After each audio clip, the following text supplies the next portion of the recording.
Greetings from the past, my fellow time travelers, and welcome back to another episode of The Ladder. My name is Ty, and let's see what Marianne is looking for. Tracing her fingers along weathered edges of the bricks with a frown on her face. It should be somewhere here, I think. What the hell are you doing? She merely holds up a hand, begging for my silence, and continues searching. Then, without a warning, a few minutes later, something clicks. A portion of the wall shifts ajar to reveal a glimpse of another room. Bottles lining the wall, liquor barrels for aging. The wine cellar indeed. The ladder to the kitchen is on the far end of this room. Surreal. This is all nothing but a surreal nightmare. But after everything, should this even surprise me? Ghosts, curses, hidden passages. I can't even bring myself to question the existence of this door anymore. I simply follow her to the undercroft without a single question, in spite of a number of them already swimming inside my head. As a kid, I used to crave for this kind of adventure. The stuff of mystery and detective novels, daring cases, interesting cases to solve, suspects to put behind bars, justice to serve. Daring chases, not cases. I was blinded, I admit. Now I simply want this to be over. We leave the door open in case there's a need for a quick exit, especially after she mentioned it's only by chance she has been able to open the door last time. We can't waste time finding the switch again on the occasion something goes horribly wrong. There's bound to be, with me feeling this high-strung and tense. I'm not even sure why I thought it will be a good idea to enlist McCullough's help. Although she has been quite helpful so far, I can't shake off the horrible feeling something's going to happen to her if she stays with me. Even if I'm her safest bet if she wants to get out of this place alive. You really believe that, don't you? Christ. Did you say something? McCullough pauses mid-step, turning to me, confused. I didn't. You sure? I just heard... Don't you think I'll be the first person who'll know? Look, the ladder leading to the kitchen's up ahead. You might want to hurry. I just want to be done with this place. See? You dragged another one. This time, I'm sure. There's really a voice. Well, voices. Despite the look of protest McCullough shoots me, I find myself stopping and looking for it, searching the immediate surrounding for the familiar form of the woman. I don't even have to venture too far from where I'm standing. Just an arm's length away from me, the mirror shards litter the floor. And right on the biggest fragments... Oh jeez. They speak. All singing the same mocking tune against my ears, letting it echo throughout the small undercroft. Murmurs and laughters, cheering, scoffing, deriding, lacing venom into every crevice in my head, taunting me. You dragged another person into this Ashton. Into another one of your silly little problems. Oh god. All because you can't fix them on your own. You really haven't changed, have you? Some hero you are. Useless. Pathetic. You're wrong. My mistake lies in this first instance I've answered. The very second denial has slipped from my mouth, the words have also seeped into my heart, allowing it to prod at and arouse my temper. Despite knowing they are merely doing this to goad me, each word, each syllable trickle into me, spurring the guilt I hope I've long buried. Are we? Or is that simply what you've been telling yourself all this time? Something to make yourself feel better, perhaps? You're the one who took that letter off Isabella's hand that day. You're the one who opened it. How does it feel, I wonder? To know you're responsible for all of this? What do you think I'm doing? Why do you think I'm still trying to fix this? Oh, but you can't. It's already too late. And you know that. You know all of this is futile. Just face it, Ashton Frey. You're a failure, and they are the ones who have to pay for it. A badge and a gun, and you still can't protect your own friends. Can't even solve a case for an old man. Can't even bring the right to justice. Can't even keep his own family together. No wonder they left you. Before you do the same thing to them. Oh Mom my and god. Dad Shut up! better off without little old you, aren't they? It's a good thing they had the sense. Pitiful, isn't it? Some detective you are. Some friend you are. Some son you are. You might as well just throw that rank away. You're no use to people either way. Shut up! it! Thanks, Ash. I hate this. I hate how this monster can easily get through to me. Every weakness, every insecurity it knows, to hear it said in my friend's voice even more so. But what I hate above all of this is... You know it's true, though. All of it. It's why all you can do is tell us to shut up. You don't want to hear a single word, because you're already aware of it. You can't even admit it to yourself. Who's the coward now? But no matter how hard you try, Shut up. you're not gonna be able to Shut say up. any- Shut it! Not a single word anymore! In the end, your own incompetence will eventually lead to the deaths of everyone you care about. Liar. It laughs, sharp and piercing. At its sound, something in me snaps. A rage hastily unfurling red filling my vision. And the next thing I know, I'm raising my hand and something grabs at my wrist, followed by a buzz as another voice breaks through the haze. Don't listen to it! The fog from my mind lifts. Every sound, every noise returns to me, fluting my every senses. All at once there is this deafening silence. Slowly, I become aware of my surroundings. Bottles of wine, barrels of liquor, the faint old scent of death and decay somewhere, and a hand holding onto my wrist as if to keep me from hurting myself. In my hands, a shard.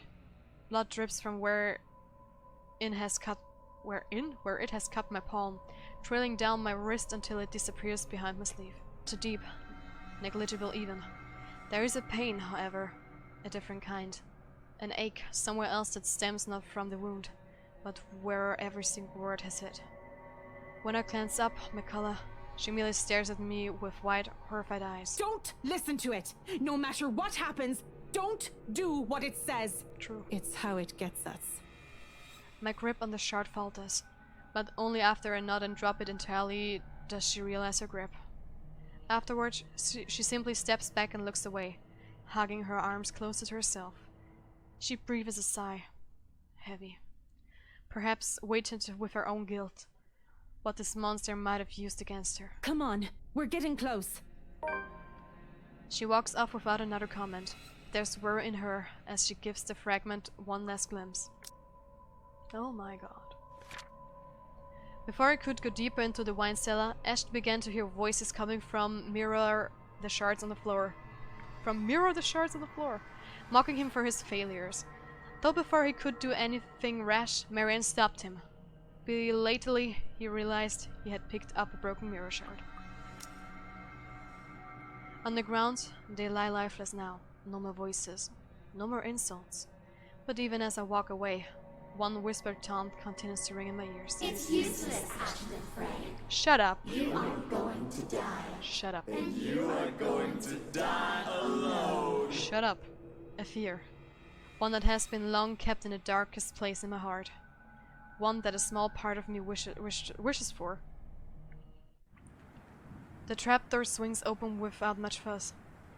It isn't even locked. Probably left open for when Wright asks for some midnight snack. I make sure the coast is clear, of course, before I pull myself and have my collar up. The butler of theirs is nowhere to be seen. He's probably sleeping, attending to his master, or doing some extra late night work before turning in for the night. Meanwhile, Wright won't touch anything to do with menial chores, not even with a 10-foot pole. It's next to impossible for him to linger here. No servants. No anyone. And just as easy as that, we're in. Gently, I close the hatch. If things go well, the same path will be our way out. If our luck doesn't hold, that's not an option now, is it? I have people waiting for me. I really don't want to think what might happen. Sometimes it's best if we simply revel in the little victories. They're a great blessing with everything else is going against you. And in a place like this fraught with unknown dangers, it's a feeling that lasts only but a second. Suddenly, a sob. Oh no, ringing out from some distant part of the house, echoing through its empty halls. Besides me, slumped on the ground, pale and breathing heavily, Mikala immediately tenses. Her eyes go wide, and she grips the side of the counter with a force that might be enough to crack it, if only she has the strength. As it is, she can barely stand. She hasn't fully recovered, and makes sense of the 3 or more days without proper food or water. And it's this weakness that puts the fear in her eyes. She's aware. If something happens, if there's a need to run, she won't be able to. She's a liability at this point. Holmes, I really don't think going any further is a good idea. Look at this place.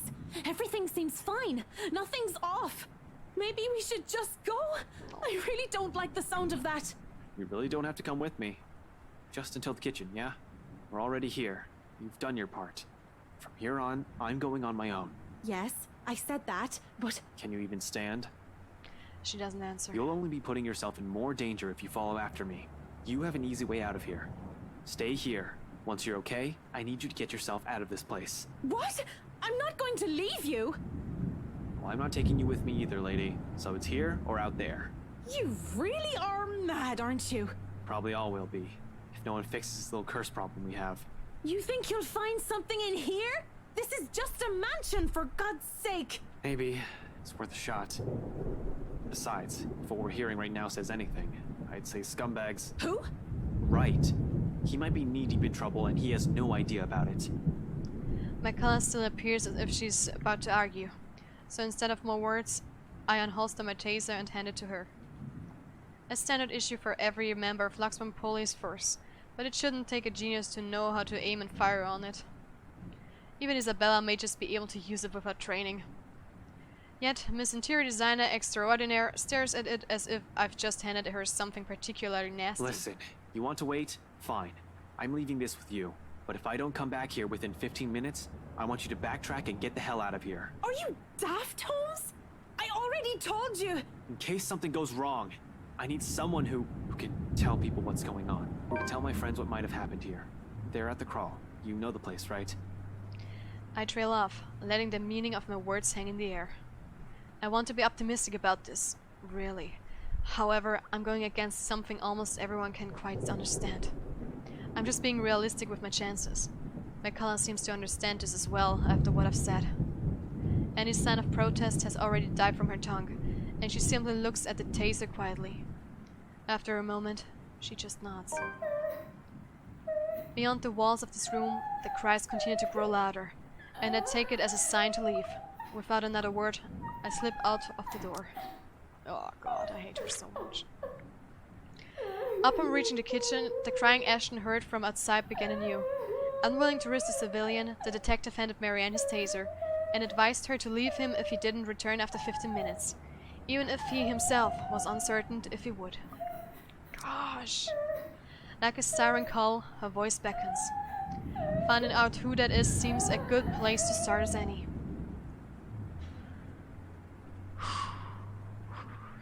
I keep to the shadows for the most part. Not that there's any need to. The entire place just feels empty. Odd, when a house this big should have a lush staff. You'd think there will be one or two roaming about for some late-night chores, or someone seeking out whoever creating this ruckus. There's none, however. Shouldn't they have security posted inside as well? Unless the security means the butler, though I doubt Scumbag's that sloppy.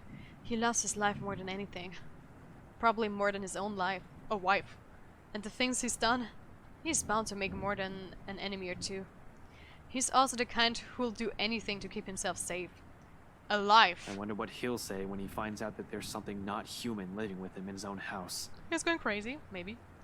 Potential dangers aside, being on my own grants me a greater degree of mobility which I'm more comfortable with.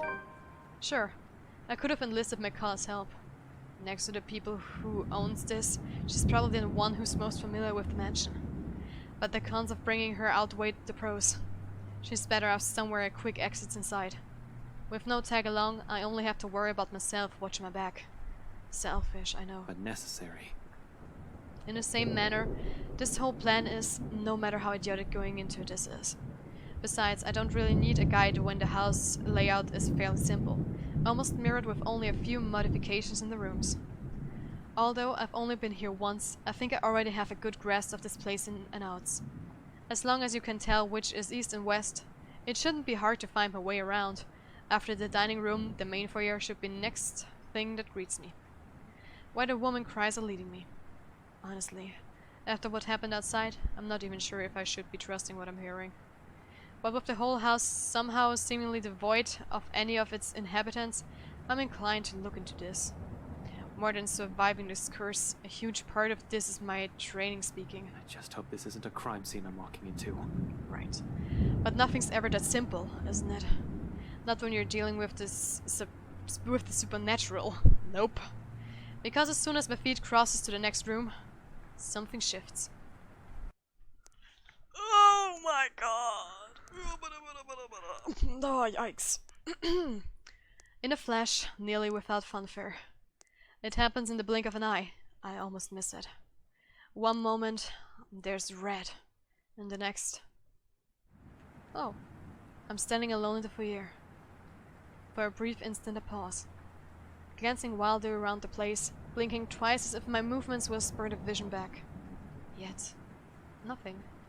No blood dripping on the walls, none trailing down the stairs or pooled on the floor, no eyes watching my every movement. Only the same cries gradually growing in intensity the longer I dally, along with a voice. Mother, What? Desperate. where are you, Mother? Pleading. Mother, please. I don't want to be alone. Is this Hannah? Coming from the same direction I've heard the cries from. Upstairs. The place is not entirely empty then. A better question now is who? Definitely not Scumbag or the butler. I've yet to see hide nor hair of them, and not knowing their whereabouts puts me on the edge. I have to be careful not to make any noise or be seen. Maybe the wife? Though one can't really tell if it's her, the way the walls echo her voice. Nevertheless, it pushes me to move. Taking almost 2 steps at a time, despite the sickening feeling that something's lurking behind every great shadow, every small corner I pass. As if the house has several eyes watching my every movement. As if something alive dwells behind the walls itself. Yikes!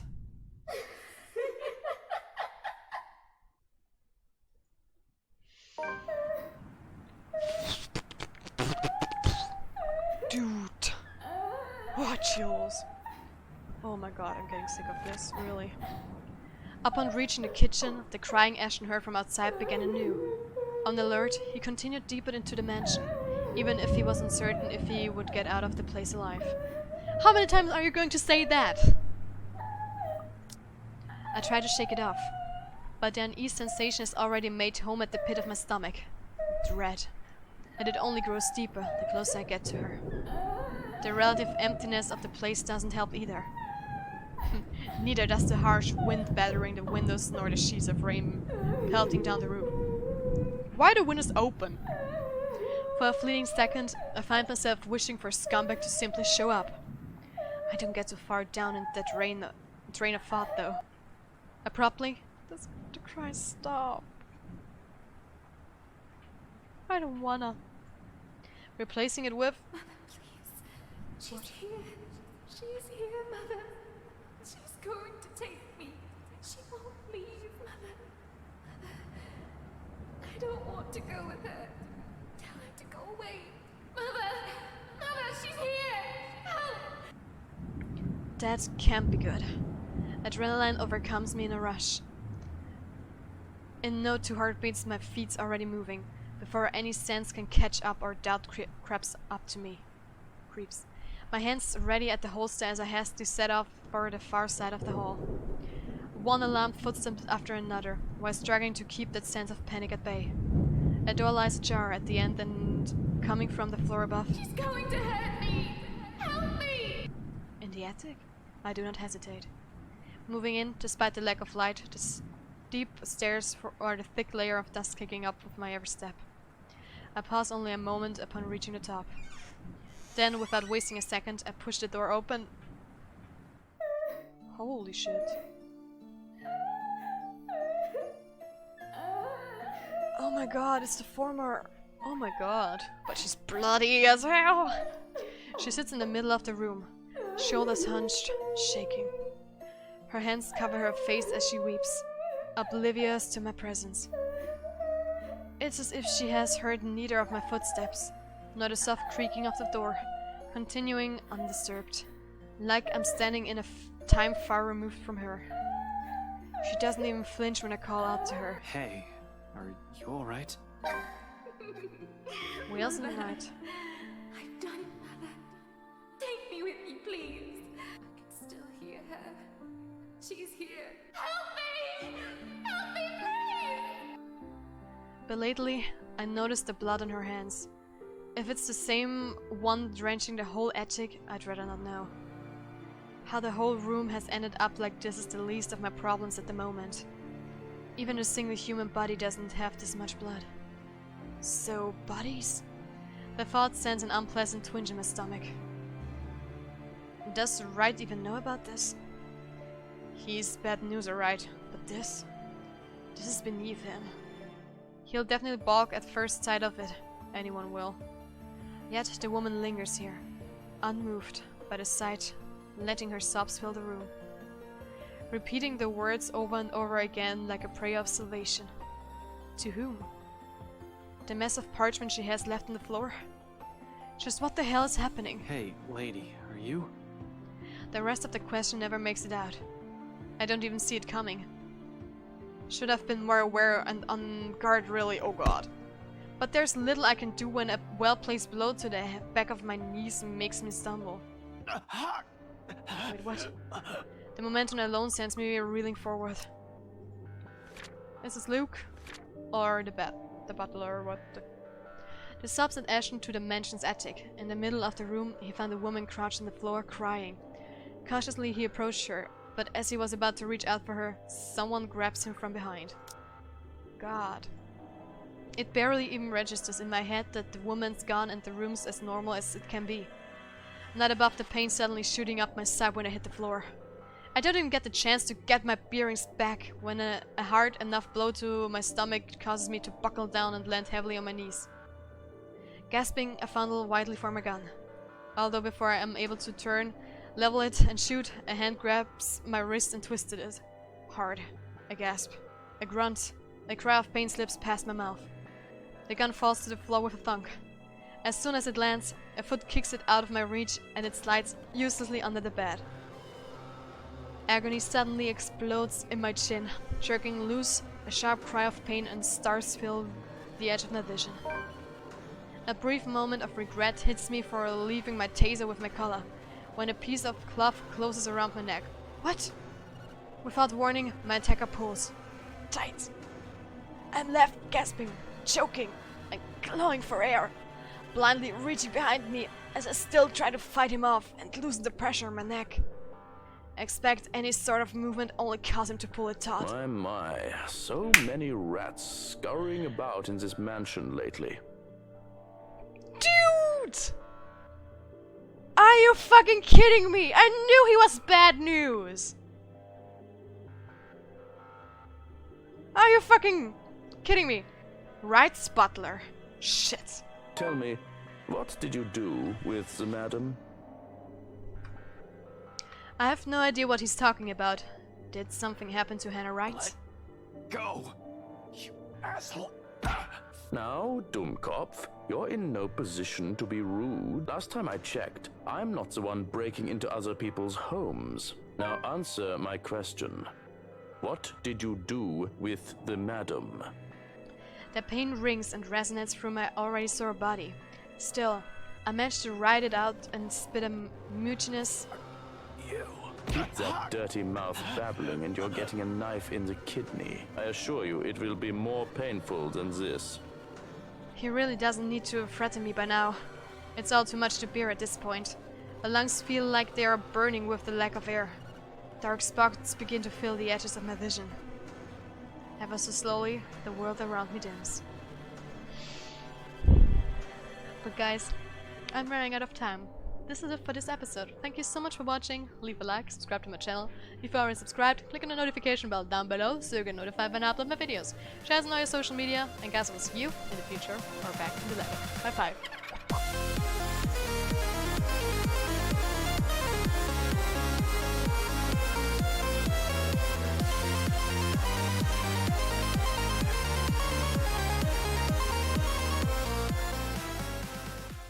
Oh my god, I hate Johan so much.